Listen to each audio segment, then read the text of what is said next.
Seja bem-vindo, eu sou o Diego Almeida e hoje eu vou falar com você sobre a tristeza e como superá-la com o meu amigo Bispo Francisco Torbitoni. Se você se interessou pelo assunto, já deixa um like aí, já clica no gostei, se inscreva no meu canal do YouTube e para acompanhar os novos vídeos. Sente alguma tristeza na sua vida? Tem algum momento de tristeza que você se lembra até hoje, algum luto não vivido? Gostaria de saber como superar esse luto, assim como muitas pessoas superaram.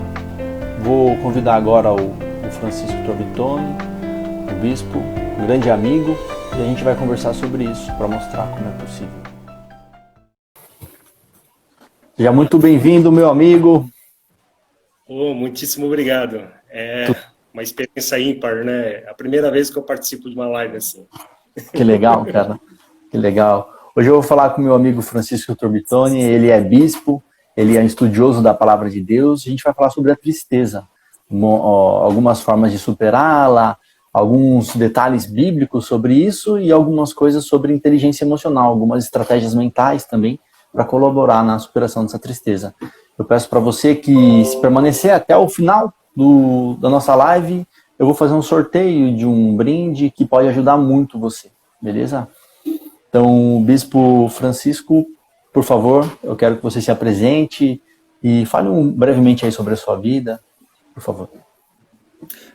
Mais uma vez é uma honra, né, estar aqui nessa live. Eu trabalho junto, né, o senhor o meu chefe, né? Mas na minha vida civil, né, eu sou bispo de uma igreja pentecostal. O nome da igreja é Igreja União Plena, né? Estou à frente desse ministério. Sou formado pelo Seminário Betel Brasileiro e também pela Universidade Mackenzie em teologia, né? E estou aqui à disposição. Vamos trabalhar esse assunto maravilhoso. É isso aí. Só para começar, eu tive muitos momentos de tristeza na minha vida, alguns bem complicados, que numa próxima live eu vou conversar com vocês também. Eu fiquei 665 dias preso no presídio militar e consegui superar isso. Consegui ressignificar, consegui superar por meio de muitas coisas que a gente vai falar hoje sobre a fé e muitas coisas que eu, na vivência lá no presídio, fui desenvolvendo e depois eu aprendi nos cursos que eu fiz, né? Para começar, bispo, vamos conversar um pouco sobre a fé. Tem alguns momentos na palavra que houve tristeza, houve muita tristeza? Você pode comentar com a gente algum? Sim. Houve um momento, eu até vou ler aqui, em Lucas, capítulo 22, no Getsemane, quando Cristo estava ali para ser entregue, né?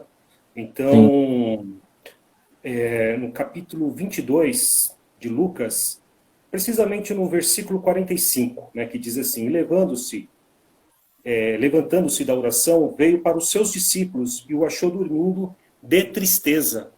Então, os discípulos ali, eles estavam dormindo de tristeza, porque o Senhor Jesus, na ceia, né, que foi anterior essa ida ao Getsemane, um pouquinho antes, né, ele falou que iria ser entregue, que naquela noite ele iria ser colocado na mão de malfeitores e que ia sofrer horrores.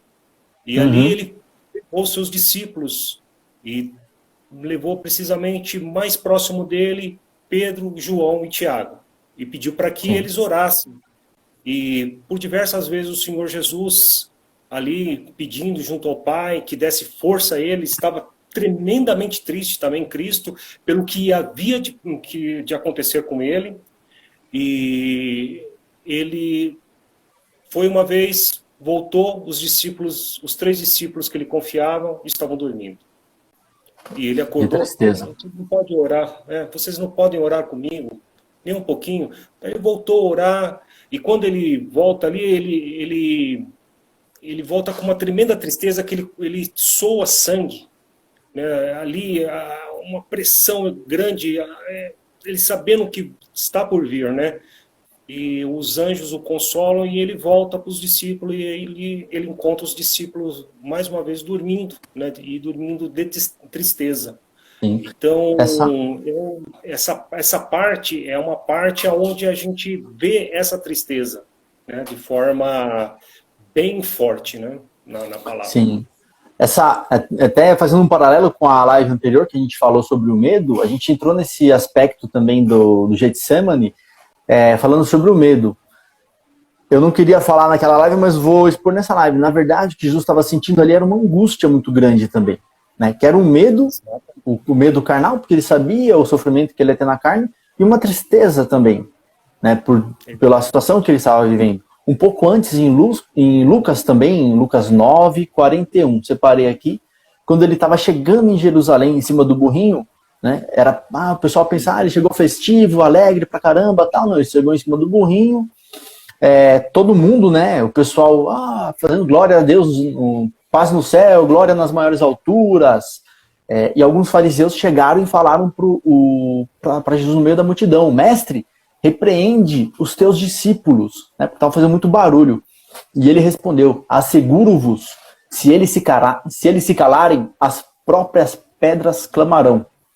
E quando ele ia chegando à cidade, vendo a cidade, ele chorou.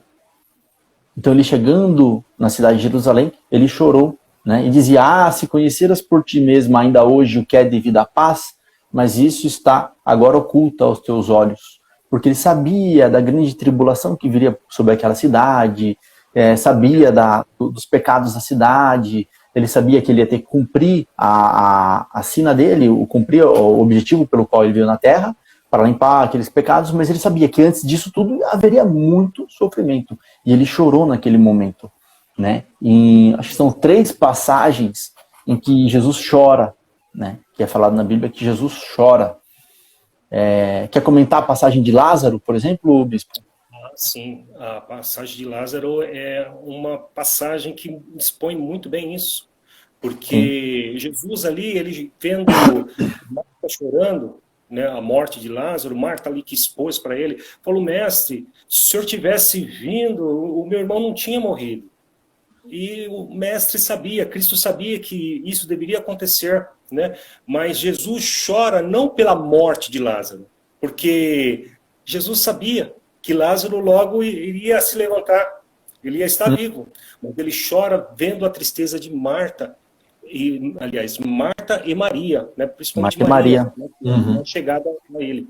E vendo a morte, a tristeza dos judeus que estavam ali também chorando, aí ele se compadece, ele fica extremamente triste por conta da tristeza, a empatia, a inteligência emocional, a empatia. Ele abraça aquela tristeza, né, que a morte de Lázaro gerou, e ele chora devido à tristeza daquelas pessoas. E isso demonstra que Cristo, sendo Deus encarnado, que o próprio Deus, quando vê a nossa tristeza, ele chora. Mas Deus não é Deus, ele não é soberano, ele não poderia mudar todas as coisas. Por que ele está chorando com a nossa tristeza? É porque ele nos deu algo que se chama livre-arbítrio.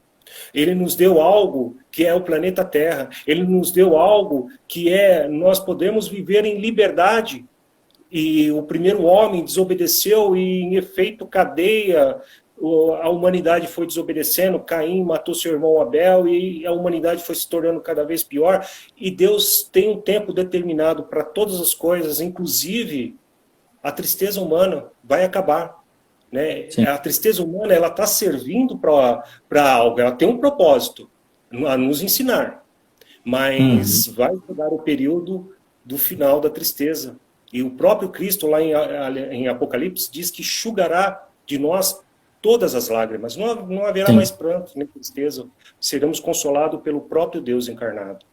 Sim, e eu quero falar um pouco sobre a natureza da tristeza, né? A gente pensa, Jesus era supremo, ele era o próprio Deus, né? Ele era a parte da trindade, a deidade dele ele era o Deus, ele era o verbo que se fez carne. Então, ele era o verbo, ele se fez carne. E ele sentiu também alguns sentimentos que a gente sentia, que a gente sente até hoje. João Batista, João Batista, Isabel estava grávida de João Batista quando Maria recebeu a notícia de que estava gerando o Filho de Deus. E ela foi ter com Isabel. Na hora que ela chegou a conversar com Isabel, João Batista se alegrou na barriga de Isabel, né? Isso a gente já, na terapia eu comento sobre isso, né? Sobre experiências intrauterinas. Então, ali já teve a primeira experiência intrauterina registrada do universo.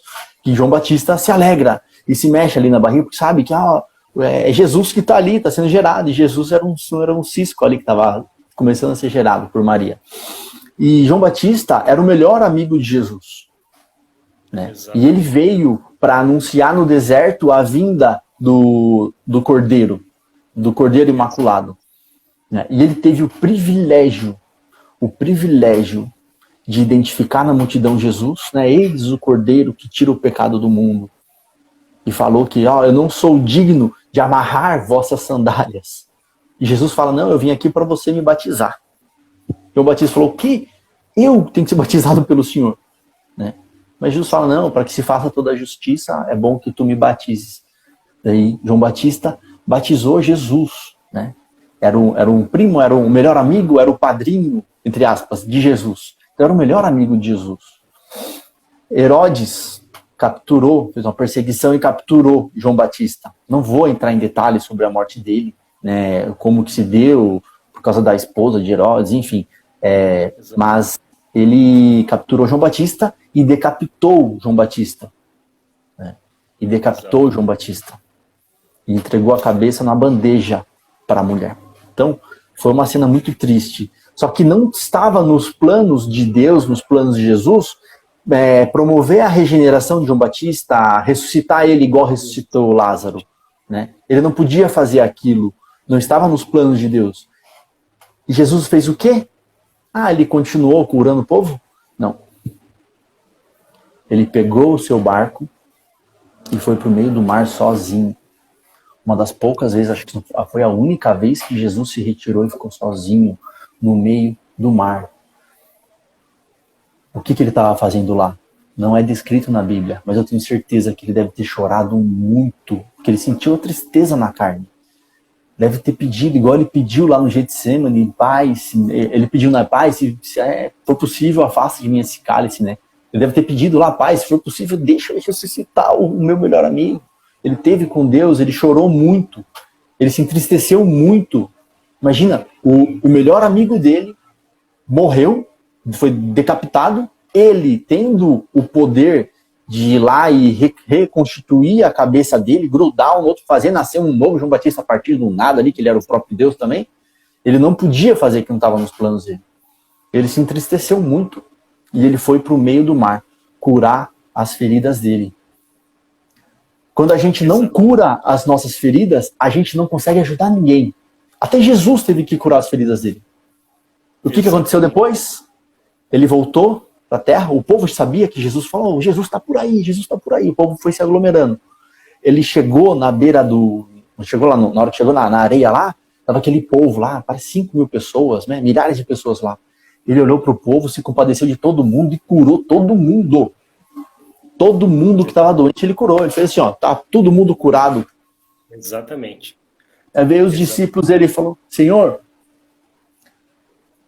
fala que o povo vá para a cidade, para as aldeias, para comprar alimento, para se alimentar. O povo tá mó tempão aqui, esperando o Senhor. O povo lá estava há muito tempo esperando Jesus. Esse tempo que Jesus estava curando suas feridas, o povo estava ali esperando ele. Né? Jesus falou, não, pega o que tem e traz para mim, vamos, dá de alimento para eles. Não, mas só tem 5 pães e 2 peixes, Senhor. Pega o que tem, dá para mim. Traz aqui para mim. Daí ele multiplicou e alimentou todo mundo. Olha só o que ele fez depois de ele curar as próprias feridas. E a gente quer ajudar os outros sem curar nossas próprias feridas. Exatamente. Primeiro, para que possamos ajudar o outro, nós precisamos nos autoconhecer. Aí a inteligência emocional, mais uma vez, né? Sim. Se não tiver o autoconhecimento, para nós sabermos até onde nós conseguimos ir e de que forma vamos conseguir, não tem condições. O próprio Cristo, né, indo lá para o deserto, para a tentação no deserto. Por que Deus permitiu que ele fosse para o deserto? Por que que o Espírito Santo, a terceira pessoa da Trindade, levou Cristo para o deserto? Para que Cristo viesse se autoconhecer. Ele precisava se conhecer, ele precisava saber quem exatamente era aquele ser que ele estava encarnado ali. Porque ele, em a figura divina, ele se conhece, mas ele estava ali agora numa experiência humana. Ele tinha que conhecer as emoções ali que estavam latentes naquele corpo. Ele tinha que conhecer as tentações. O diabo tentou, né? E mostra ali, logo no final da tentação no deserto, três tentações fortes, né? Onde o diabo tenta ele para que ele venha transformar as pedras em pães. Então ali ele tinha que saber se ele tinha domínio ali, se ele tinha o domínio próprio. Porque se ele não tivesse o domínio próprio ali, como um ser humano, o que ele iria fazer? Ele ia seguir a sugestão de Satanás. Ele iria transformar aquelas pedras em pães. Então, uma vez que ele transformou aquelas pedras em pão, o que iria acontecer? Ele falhou na missão. Ele deveria passar por aquele deserto sem nenhum milagre, sem nada divino, 100% homem, né? Ele estava ali para se conhecer. Então, ele é levado também ao pináculo do templo, aonde Satanás fala: se tu és filho de Deus, se jogue daqui, de cima a baixo. Então, mais uma vez, ele está sendo tentado a mostrar a sua divindade, a lançar fora o lado humano. Não era a hora dele fazer esse tipo de milagre. Ele, depois de ressurreto, depois dos 40 dias, né, ele vai subir. E cerca de 500 pessoas, está descrito lá na carta de 1 Coríntios, no capítulo 15, mais ou menos 500 pessoas vão ver ele subindo. Mas ali ele não deveria ceder. Então ele respondeu a Satanás: não tentarás o Senhor teu Deus. Né? E a terceira tentação, mais uma vez, para ele se conhecer, que diz assim, Satanás fala: eu tenho todo o reino do mundo, se tu se prostrar diante de mim, eu te darei. Se ele se prostrasse, ele não ia passar mais pela cruz, ele iria ter o domínio da terra, porque, de fato, o primeiro homem deu domínio para Satanás, o domínio que Deus deu, porque Deus falou para o homem: a terra é tua, você vai dominar os animais da terra, os animais no céu, os animais aquáticos, tudo é teu, tudo é do ser humano. Mas uma vez que Adão cedeu à tentação ali, caiu na conversa fiada de Satanás, ele entregou uma legalidade para Satanás. E ali, Satanás fala: eu tenho agora o domínio da humanidade, eu posso te entregar. Eu abro mão, sim, mas se prostra. E sim, ele não cedeu à tentação. Então ele tinha que se conhecer para ele prosseguir na sua missão até o final. Daí, nessa passagem, a gente entende um pouco sobre o que é o autoconhecimento. O autoconhecimento, o pessoal confunde muito hoje em dia com autoelevação narcisística. Autoelevação narcisística não tem nada a ver com autoconhecimento. O autoconhecimento é dolorido. O autoconhecimento é deserto. É você olhar para dentro, olhar para suas feridas. Eu falei para esses dias para uma das clientes minhas, eu falei: a gente começou a tocar uma ferida lá, eu falei: enquanto a gente não pegar a pomada e não passar em cima da ferida, ela não vai sarar. Se você deixar ela de canto lá, vai apodrecer, vai criar bicho e vai te consumir. Então a gente tem que ir lá tirar os bichos com a pinça, jogar remédio, passar a pomada, fazer o curativo. Né? É cutucar a ferida, é se colocar no deserto. Não tem nada a ver com você falar: vou me autoconhecer. Vou falar: eu sou muito bonzinho, eu sou não sei o quê. Fala: não, peraí, vamos ver primeiro o que você é ruinzinho. Por que você é ruinzinho? O que você tem que melhorar? Para você começar a entender isso, você tem que se desafiar. Eu posto, às vezes, nos meus stories aqui, eu subindo a escada, aí eu chego no cupom lá, eu subo pelas escadas. É para treinar a perna, é para perder caloria, é para... Isso aí tô nem aí para isso. É para desafiar minha cabeça, é para falar: olha, tem o elevador e tem a escada. Qual que é o desejo do corpo? É elevador. É sentar num sofazão aqui, assistir televisão, comendo um pudim inteiro. Né? Mas qual que tem que ser o desejo da alma? Qual que tem que ser o desejo emocional? É fazer o melhor para mim, é eu me desafiar, é eu fazer o melhor para mim, para o meu corpo, para minha alma. E muitas vezes isso não é fácil, é tocar a ferida, é se colocar em provação, né? Mesmo sabendo que vai ser duro, vai ser difícil, mas é iniciar um processo de mudança. Por exemplo, quando eu estava preso lá, pô, sabe essas tia da faxina que fica varrendo o quartel, limpando a seção que vocês trabalham lá? Eu fui colocado como o tio Diego da faxina. Não deixaram eu trabalhar nas empresinhas que tinha lá e me colocaram para limpar o chão, limpar as seções, limpar o banheiro. Eu fazia dando risada. O pessoal vinha, às vezes, caixa de bis. Meu, eu tava preso. Eu comia um pão com manteiga de manhã, um copo de café com leite de manhã. No almoço, uma marmitinha assim rasa, com um pouco de arroz, uma meia dúzia de feijão embaixo, um bife de fígado e um jiló, uma berinjela. Mas uma dessa à noite, só mudava ali o fígado, colocava às vezes um frango. E para dormir, isso na noite 6 horas, e para dormir, bolacha de água e sal e chá. Né? Daí ia na sessão limpar lá, o pessoal com caixa de bis, o pessoal lá com um docinho, e o pessoal vinha, e aí, meu, você quer? E aí, você quer isso aí? O que você acha? Quer um? Eu falava, não.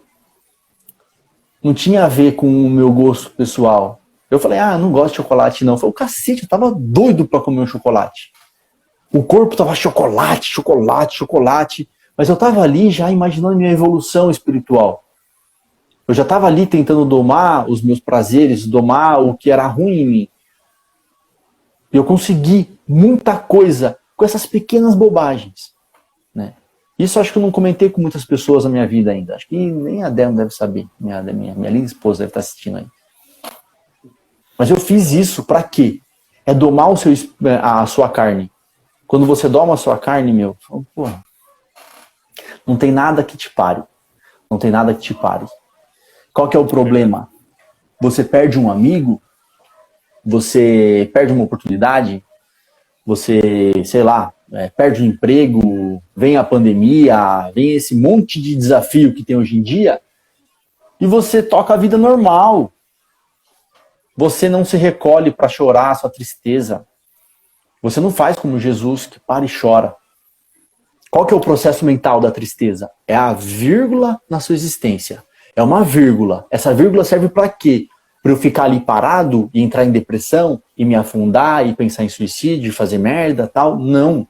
Essa vírgula, tem muita gente que na hora que para numa tristeza fala, e aí, o que eu faço agora? Ai, meu Deus do céu, ele morreu, o que eu faço agora? É isso mesmo, o que eu faço agora? O que eu faço agora? O que eu faço agora?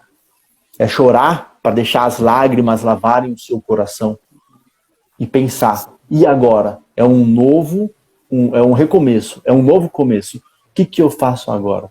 Agora que aconteceu isso, eu posso fazer assim, eu posso fazer assado, eu posso chegar na beira da praia e curar todo mundo. Eu posso chegar e multiplicar os pães. Exatamente. E nessa multiplicação dos pães, eu vou em outra passagem. Tinha uma mulher que devia muito para o rei e estava lá. E chega como chama? O profeta e fala, você tem que pegar o seu cântaro, paga sua dívida aí, senão o rei vai tomar seus filhos. Imagina só uma mãe, fala, cacete, o rei vai tomar meus filhos. Fudeu! O que eu faço agora da minha vida? O profeta vem e fala, não, pega, o que você tem lá? Eu tenho uma botija de azeite só, eu tenho só um cântaro de azeite. Que azeite era usado comercialmente naquela época, né? Exatamente. O profeta podia falar para ela, né?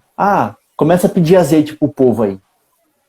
Começa a pedir azeite pro povo, você vai juntar um dinheiro e vai pagar a sua dívida. Ao invés disso, ele fez o quê? Fala, vai na vizinhança aí e pede pote pro povo, pede cântaros vazios pro pessoal. A mulher não entendeu, mas confiou, falou, é isso, ou vão ferrar com a vida, né? Vão levar meus filhos embora. Ela foi e recolheu o tanto quanto potes ela podia recolher na vizinhança. E o profeta falou, vai lá agora e derrama do teu azeite nos potes até encher. Ela tinha um pote, ela conseguiu um monte de pote. Falou, eu vou transferir de um pro outro. E ela começou a deitar o azeite nos potes. De encher um, encheu dois, encheu três, encheu quatro, encheu cinco, encheu todos os potes que ela conseguiu recolher. Foi lá e pagou as suas dívidas e não teve seus filhos e conseguiu recuperar seus filhos. Qual que é a mensagem por trás disso? Falou, meu, eu tenho muito pouco. Eu estou vivendo a tristeza, eu tenho muito pouco. Na hora que você começa a transbordar aquele pouco de bom que você tem para o outro, Deus vem e te dá sustentação. Deus vem e te dá o suporte. Na hora que você para, pô, ferrou, me recolho, choro. Falo, meu, fudeu, e agora? E agora o que eu faço? E agora o que eu faço? Pô, eu ainda tenho um pouquinho de azeite aqui.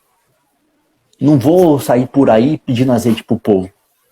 Eu vou começar a derramar o meu azeite pros outros. Vou começar a multiplicar esse azeite na vida das pessoas. Multiplicar isso na vida dos outros. Vou multiplicar igual azeite, vou multiplicar igual Jesus multiplicou o pão. Vou dar alimento para as pessoas que precisam. Meu, isso é muito fácil. É uma coisa muito, muito simples. Pega um dia, tira esse escorpião do bolso, viu? Você que está assistindo aí, ó, tira esse escorpião do bolso, para numa esquina e dá lá R$50 pro pedinte, pro mendigo. Primeiro, você para de ser mendigo da vida, porque você está conseguindo ajudar. Né? Segundo, você vai derramar azeite na vida dele. O que ele vai fazer com aquilo? Se ele vai comprar cachaça, vai comprar droga, aí é com ele. Né? Mas você está dando uma mensagem para você mesmo, para o seu subconsciente, falar, eu sou capaz. Eu sou capaz de fazer o bem para os outros.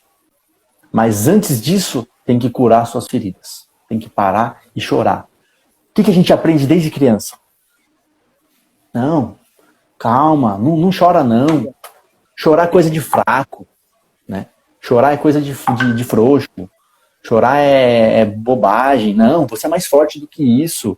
Fala, mano, mais forte do que isso, Jesus chorou. Cacete, você não é mais forte que Jesus não, cara. Você não é mais forte que Jesus não. Você tem que chorar também. Chora. Ensina seu filho, fala, tem que chorar. Chora aí, chora bastante. Chora. Beleza. Chorou bastante, e agora? E agora? O que a gente vai fazer? O que você vai fazer? Pensa aí, o que você vai fazer? E retoma a sua vida. Enquanto você não chorar as lágrimas, enquanto as lágrimas não lavarem o seu coração, você não vai conseguir sarar ninguém. Não vai conseguir ajudar ninguém. Nem você mesmo. Exatamente. Para fechar essa parte só rapidinho, eu vou falar só a parte das bem-aventuranças aqui que eu separei. Está em Mateus 5. Bem-aventurados os que choram, porque eles serão consolados. Chorar não é pecado, não. Pecado é não chorar. E viver em depressão aí, lascando com sua vida e lascando com a vida dos outros. Exatamente. Queria mostrar uma passagem interessante, né? Será que Deus, o Todo-Poderoso, lá no Velho Testamento, já lá em Gênesis, será que ele se entristeceu de alguma forma?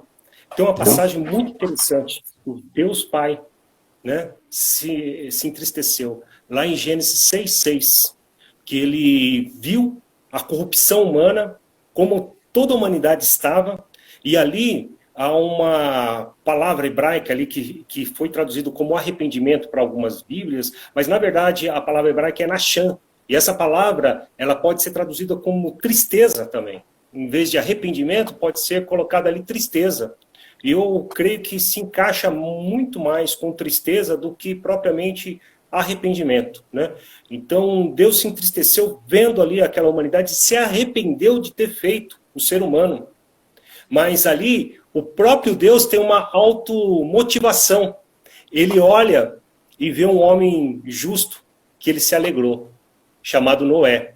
E ali ele dá a direção para Noé, para que Noé construa uma arca, e ali a partir de Noé e a família de Noé, Deus vai reconstruir toda a raça humana, vai fazer uma continuidade da raça humana, né? E o restante ali, fora Noé, os seus 3 filhos, as esposas dos seus 3 filhos, mais a esposa do próprio Noé, né? Que vão estar na arca, o restante dos seres humanos, todos vão ser destruídos, vão morrer, e ali Deus inicia, né, um novo ciclo. E assim Deus nos ensina que nós devemos iniciar novos ciclos em nossa vida, né? Eu tenho um testemunho pessoal também, aliás, tenho vários, né, nessa área. Nós, como seres humanos, eu acredito que a maioria dos que estão assistindo essa live tem as suas experiências, né? Mas eu vou contar uma experiência, né, entre tantas, e que foi necessário ter uma conversão, porque eu não nasci no berço evangélico, né? Foi uma situação onde você abriu seu coração, você falou do Romão, eu vou abrir meu coração, né? Uma parte, assim, triste da minha vida. Tem um irmão meu que era viciado em drogas, né? E eu não sabia que ele estava muito viciado. Eu não sabia que ele já estava num estágio muito avançado. Para mim, ele não transparecia, né? Era um cara trabalhador, ele trabalhava em metalúrgica, não mostrava, né? E tinha um outro irmão mais novo que estava apresentando certos problemas nessa área. Daí eu fui chamar a atenção desse meu irmão mais novo. Falei assim, olha, você fica usando você fica buscando usar essas porcarias de maconha, isso aí é coisa de burguês, isso aí é filhinho de papai que usa. A gente teve uma infância muito pobre, né? Falei, ó, nós não temos dinheiro para isso não. Você tem que se empenhar em estudar e trabalhar. Isso aí deixa para os filhinhos de papai, que eles que têm tempo e dinheiro para gastar com essas porcarias. Né? Se é para você ficar assim, você não pega, se enforca. Sem sabedoria nenhuma, falei pro meu irmão mais novo. Você não se enforca, se mata logo. É melhor do que ficar sendo um nóia, né? E esse outro meu irmão, que eu não sabia que estava já no estado avançado, ele abraçou isso daí. O que ele fez? Se enforcou. Ele se matou. Ele se suicidou, se matou. Se enforcou. E, inclusive onde é minha cozinha aqui hoje, né? Estava em construção. E isso acabou comigo, né? Teve até uma vez que eu fui até as últimas consequências e Deus não permitiu, também para cometer suicídio. Eu tinha tomado uma garrafa de conhaque Dreia, né? Virei. E a minha esposa, auxiliar de enfermagem, ela me levaram para casa, totalmente blogue, entrei em coma alcoólico e ela conseguiu tratar de mim, né, aplicando injeção e tal. Eu fiquei totalmente desacordado, né? E depois que eu voltei disso daí, uma vida de tristeza, melancolia, não conseguia sair daquilo, né? Até que eu tive uma experiência sobrenatural. Deus olhou para mim, né? Deus, ele nos socorre, né? Salmo 31, lá no versículo 10, o salmista escreve que a alma dele estava triste ali, tremendamente triste, até a morte. Assim estava a minha alma, tremendamente triste. E Deus me deu algo para que eu saísse disso. Eu já, policial militar, trabalhando na rua, em uma ocorrência, fui atender uma ocorrência onde tinha um indivíduo que estava armado de faca, e ele estava ali estava com umas correntes no pescoço, sem camisa, totalmente sem consciência. Para nós, assim, que acreditamos, estava endemoniado, né? Estava até rosnando, e o irmão dele já tinha levado 2 estocadas no peito da facada, e a mãe dele estava assustada, e eu falei assim, por irmão dele que estava sentado no chão, eu cheguei primeiro na ocorrência, só estava eu e minha parceira, que ficou na viatura. Eu pedi para ela pedir o apoio lá, e eu tentando dialogar lá com o indivíduo, lá com a faca. Isso dentro de uma casa, né? Eu falei para o rapaz que tinha levado 2 estocadas, mas não foi fatal. Eu falei, você consegue puxar sua mãe para fora da casa? Ele falou, consigo. Então, puxa ela para fora, daí, quando ele puxou, eu peguei na época era o 38, 7 tiros, coloquei já o dedo no gatilho, e ele vindo para cima de mim, rosnando, eu falei, solta a faca, cidadão. Daí, quando eu fui falar pela terceira vez, solta a faca, cidadão, entrou um vento. Não tinha de onde sair aquele vento. Um vento sobrenatural. Entrou no meu ouvido, e eu falei, solta a faca em nome de Jesus. Então eu falei, eu tô ficando doido? O que eu tô falando no meio da ocorrência aqui? Esse rapaz caiu. No que ele caiu, o pessoal que estava lá fora falou, ele está fingindo, né? Daí eu puxei a faca com e bati no rosto dele, acorda aí. O olho dele virado.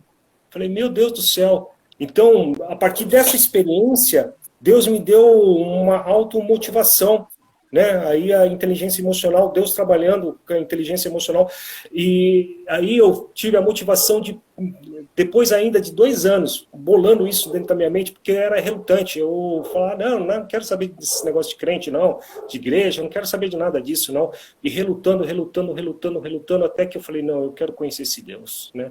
Eu quero conhecer, daí aonde eu fui para uma igreja, meu filho pequeno já estava indo para uma igreja onde o meu irmão era diácono, e ali eu comecei a frequentar, eu e minha esposa, e ali começou toda a nossa história com Cristo, né? Então, de algo assim, que tinha tudo para dar errado, mas Deus olhou de alguma forma para mim, e Ele já tinha me separado para fazer parte do seu rebanho, né? E Sim. Deus me resgatou ali, senão eu fatalmente tinha praticado suicídio por conta da melancolia, da tristeza constante ali. Porque eu falei uma palavra maldita, né? Meu irmão abraçou essa palavra e ele tirou a própria vida, né? Mas Deus me deu a vida a qual eu iria fazer a mesma coisa que meu irmão fez, né? Depois aqui da nossa live, a gente bate um papo sobre isso também. O que acontece? Eu, quando estava lá no presídio, né? Eu vou falar sobre a tristeza, né? Sobre a tristeza. Tem tristeza que é muito forte. A tristeza de perder um irmão numa condição dessa, né? A tristeza de ver um sangue do seu sangue cometer um ato desse. Você se vê sem saída. Né? Mas daí a gente clama a Deus o Todo-Poderoso. E Ele nos dá o caminho. Quem decide se vai seguir o caminho ou não é você mesmo, né? Mas Ele mostra o caminho pra gente. Ele fala, vem filho, vem andar sobre as águas comigo. E a gente tem que andar. Usando a nossa experiência interior para ajudar outras pessoas. É igual o cântaro, você não consegue encher o seu cântaro sozinho. Se você comprar um monte de cântaro, você não consegue. O profeta não falou para a mulher lá, vá lá e compra um monte de cântaro. Não, falou, vai lá e pega os cântaros dos vizinhos. Ou seja, enche o dos outros. Comece a salvar vidas. Comece a contribuir de alguma forma. E para você ressignificar um fato passado, não tem hipnose, não tem cachaça, não tem cirurgia, não tem nada que faça você esquecer. Nada que faça você esquecer o que passou. Mas você consegue reinterpretar. A gente chama ressignificar o que aconteceu. Como que você dá um novo significado? Entendendo aquilo de forma, o contexto completo daquilo que aconteceu e buscando naquilo o aprendizado e de que forma você pode usar o que te aconteceu para ajudar outras pessoas. Exato. Você não consegue encher o seu cântaro sozinho, só você por você mesmo. Você tem que transbordar no outro. Você tem que encher o cântaro dos outros. Eu não vou multiplicar o pão para eu comer um monte de pão sozinho, não dá. Jesus multiplicou o pão para a multidão. Exatamente. Multiplicou para a multidão. E quando ele estava sozinho no deserto, ele não transformou a pedra em pão. Porque não tinha a ver com ele. Exatamente. Tinha a ver com transbordar para o outro. É o que você fez. É o que aconteceu com você ali. Você, o cara lá, ou estava doidão, ou estava endemoniado, veio o sopro no seu ouvido e falou, larga a faca em nome de Jesus. O cara podia ter largado, o pessoal falou, o cara tá fingindo. Você podia ter acreditado, falou, tá fingindo mesmo, foda-se, dá algema o cara, leva embora e continua a sua vida, tenta se matar de novo na cachaça, tenta fazer merda de novo. Mas não, Jesus chamou ele e falou, mano, fala no meu nome. Né? E 2 anos, né? E não foi assim de uma hora para outra, foram 2 anos você tratando isso. Exatamente. Você tendo com você mesmo. Você no deserto ali falou, puta merda, meu. Jesus chamou, e aí, será que eu vou? Será que eu não vou? O que eu faço? O que eu faço agora? Tenho certeza que você chorou muito. Tenho certeza absoluta que você chorou muito. Sim, muito. E as lágrimas que lavaram o seu rosto, que lavaram o seu coração. Quer ver, ó? Fala aí. Tem uma passagem interessante, né, sobre o profeta Elias, né, lá em 1 Reis, capítulo 18, aonde ele vai lá, né, seguindo a ordem de Deus, ele enfrenta os 450 profetas de Baal, de Jezabel, né, faz ali um propósito com os profetas de Baal, fala, olha, se Baal é Deus, vamos aqui, ó, diante de todo o povo aqui, vamos mostrar quem é Deus de verdade. Se Baal é Deus, né, vamos oferecer aqui, vocês oferecem o holocausto de vocês e eu vou oferecer o meu. Primeiramente, vocês podem começar. Se Baal demonstrar que ele é Deus, se ele consumiu o holocausto de vocês com fogo, aí ele é Deus. Agora, se não, se o meu Deus, o Deus vivo, lambeu o meu holocausto com fogo, aí esse é o verdadeiro Deus. Daí eles falaram, tá claro. Fácil, né? Estavam acostumados com a feitiçaria e tal, né? Na feitiçaria isso é coisa mais simples. Só que ali estava agora a presença do Deus Todo-Poderoso naquela ação, né? E eles não conseguiram fazer nada, ficaram ali até o meio-dia, se cortando, gritando, chorando. Ah, Baal, responde, colocaram lá a oferenda deles, lá o holocausto e nada, né? Daqui a pouco o Elias falou, aí, acho que é melhor vocês falarem um pouquinho mais alto, eu acho que o Baal não está escutando, o Deus de vocês deve estar dormindo, deve estar viajando, ainda tirou uma com a cara deles, né? E daí, por fim, falou, acabou. Elias falou, acabou, agora é a minha vez. Foi lá, colocou a oferta no altar, ainda mandou que molhasse, estava 3 anos e meio sem chover. Ele fez uma oferta ali, fez o povo fazer uma oferta especial, colocando água em cima do holocausto, né?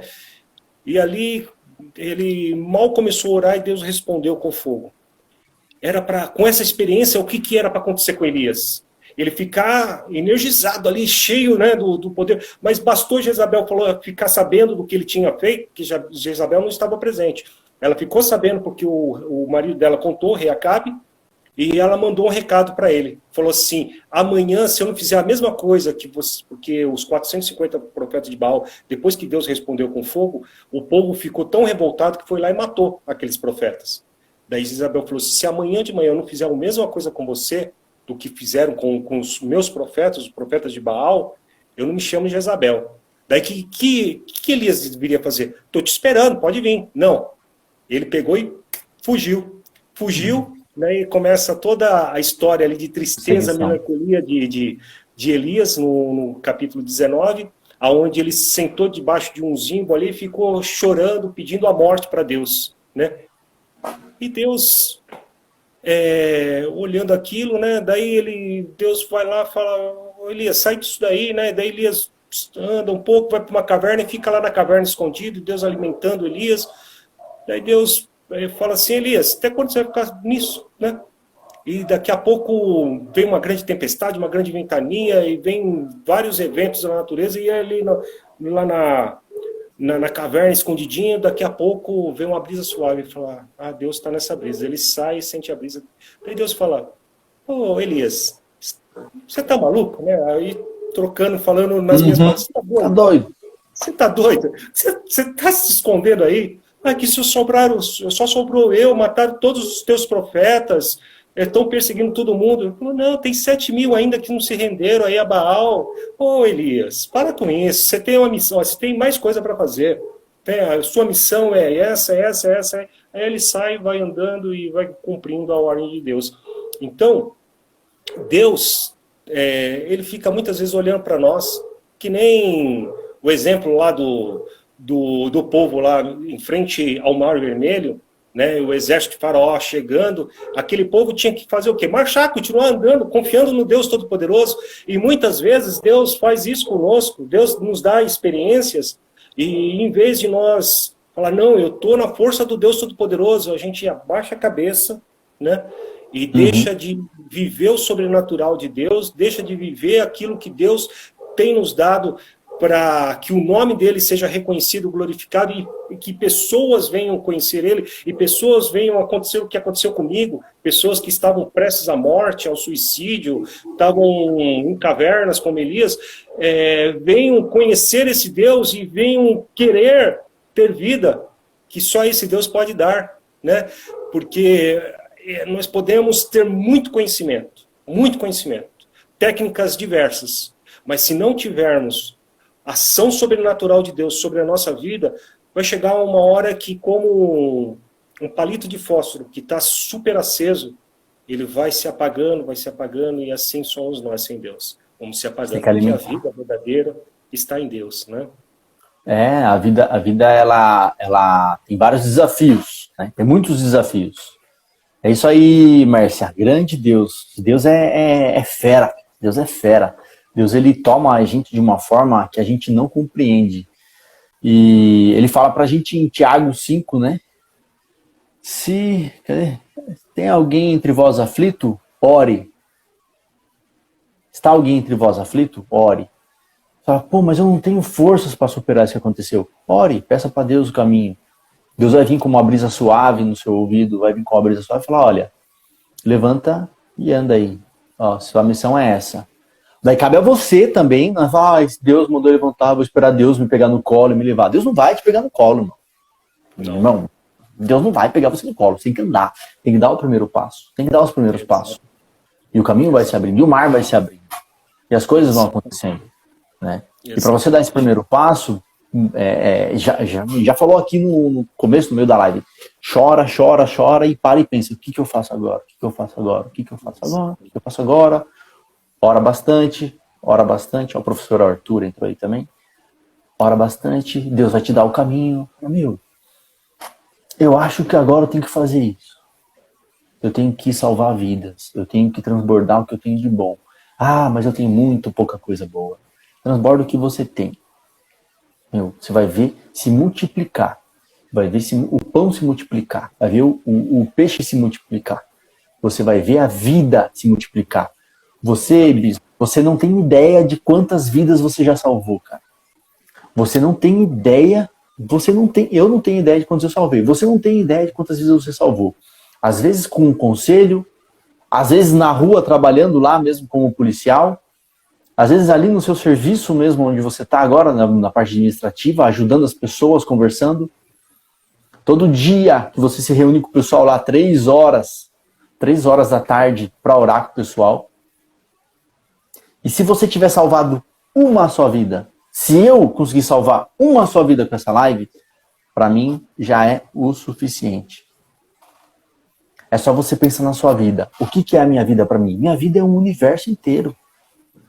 A minha vida é um universo gigantesco. E quando você personaliza essa vida nas outras pessoas, você fala, cacete, meu. Faz um experimento. Você que está assistindo aí, faz um experimento. Amanhã, no primeiro semáforo, saca 50 conto do bolso e dá para um mendigo. Veja o brilho no olho dele. Ele vai comprar pedra de crack. É ele com Deus, né? Eu ia soltar a palavra aqui. É ele com Deus. Posso contar uma outra experiência? Pode, lógico, pode e deve. Ainda na rua, né? Dentro disso que o senhor acabou de falar. Trabalhando, né? Logo de manhã, eu e o parceirinho encostamos numa padaria, né? Vamos tomar um cafezinho, né? E ficou o companheiro do lado de fora, fazendo a segurança, eu do lado de dentro, tomando cafezinho, encontrei um amigo, um professor de história. Daí começamos a conversar, né, sobre assuntos de história e entramos na Bíblia Sagrada. Né? A história foi levando para as escrituras.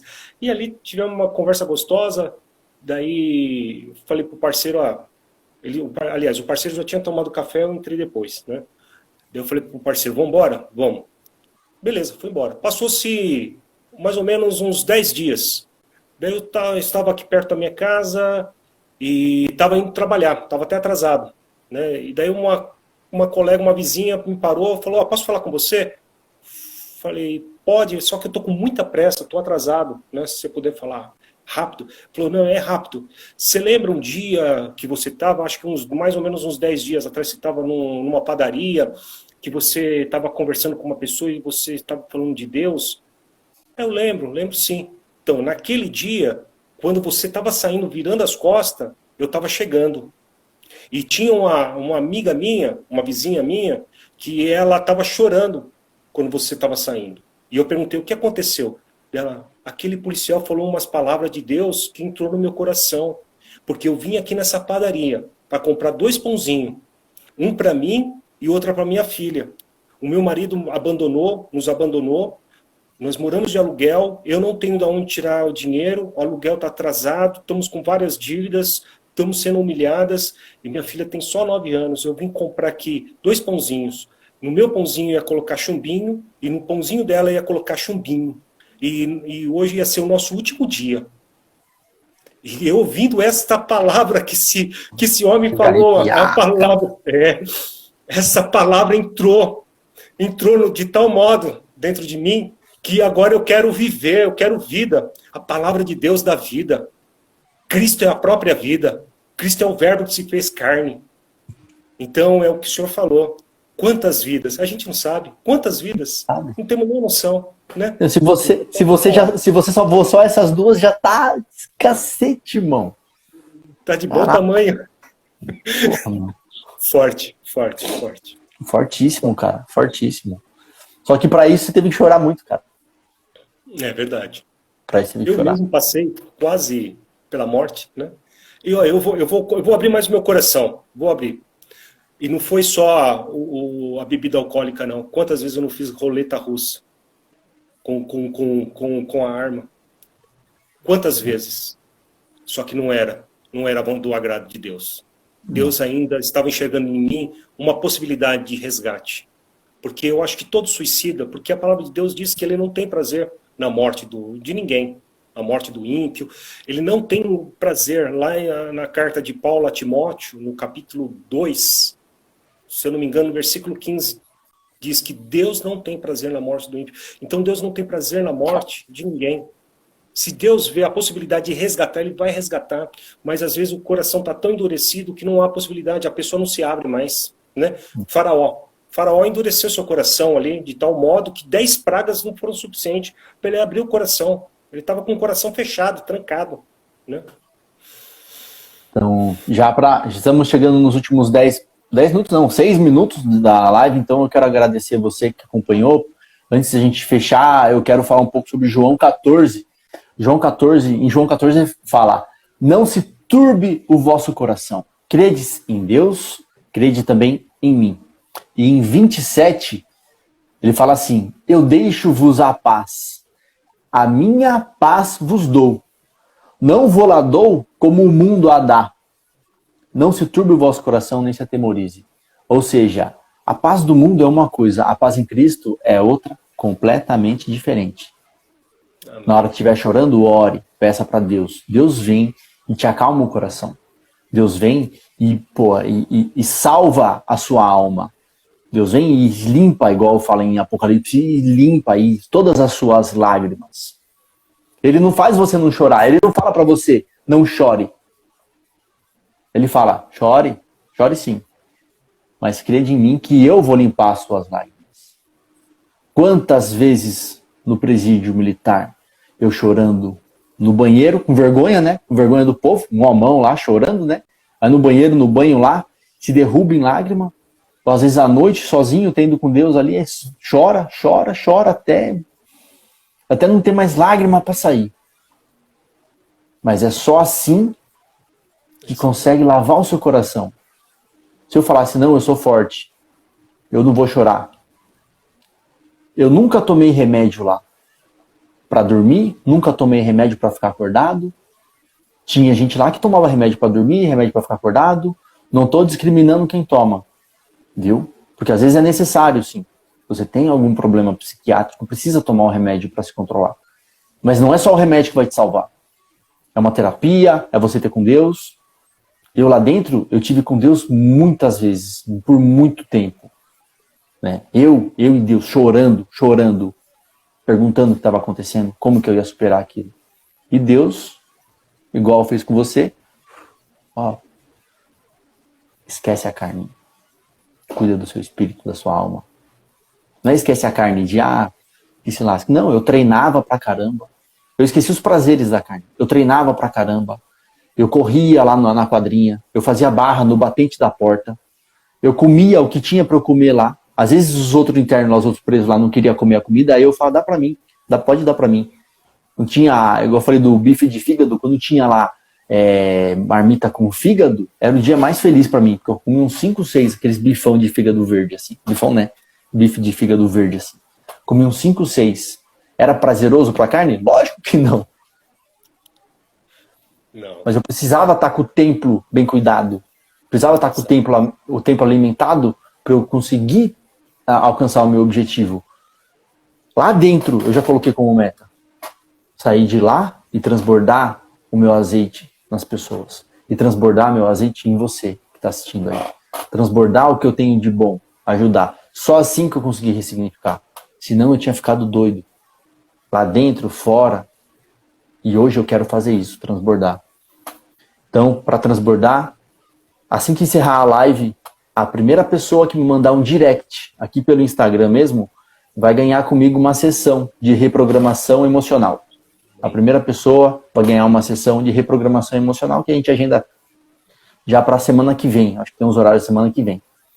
Beleza? Então, encerrando a live aqui, já vai lá no meu Instagram, no direct. Eu peço para você também que está assistindo aí, seguir o meu canal no YouTube. O link está na minha página do Instagram lá, tem o link do meu canal do YouTube, se inscreva lá, que depois a live vai ficar salva. Se você quiser mandar para alguém que você conhece, para algum amigo, que precisa ouvir essas palavras, que está vivendo a tristeza e a depressão. E novamente aí eu agradeço você, Bispo Francisco Torbitoni, por estar aqui com a gente e abrir seu coração, expor essa ferida e mostrar o caminho para a cura. Né? Muito obrigado, vocês também. O Bispo pode se despedir do pessoal, por favor. Eu também quero deixar um versículo, né, em 2 Coríntios, no capítulo 10, capítulo 7, versículo 9 e 10, aonde diz que a tristeza que Deus produz em nós não é para a morte, porque Deus produz uma tristeza em nós, para que haja um conserto.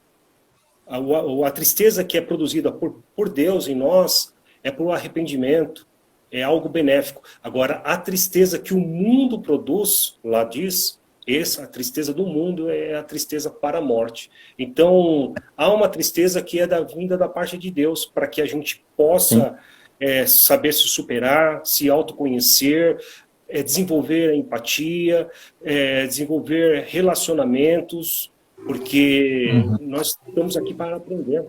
Né? Estamos aqui nesse tempo presente para aprender. E lá em Hebreus capítulo 12 também fala que Deus corrige o filho que ama. Então, se nós estamos passando por algumas certas dificuldades ainda, é porque é necessário. Deus não vai dar nada que a gente não possa suportar, conforme está lá em 1 Coríntios capítulo 10, versículo 12. Que Deus não houve tentação que venha sobre nós, a qual nós não pudéssemos suportar. Né?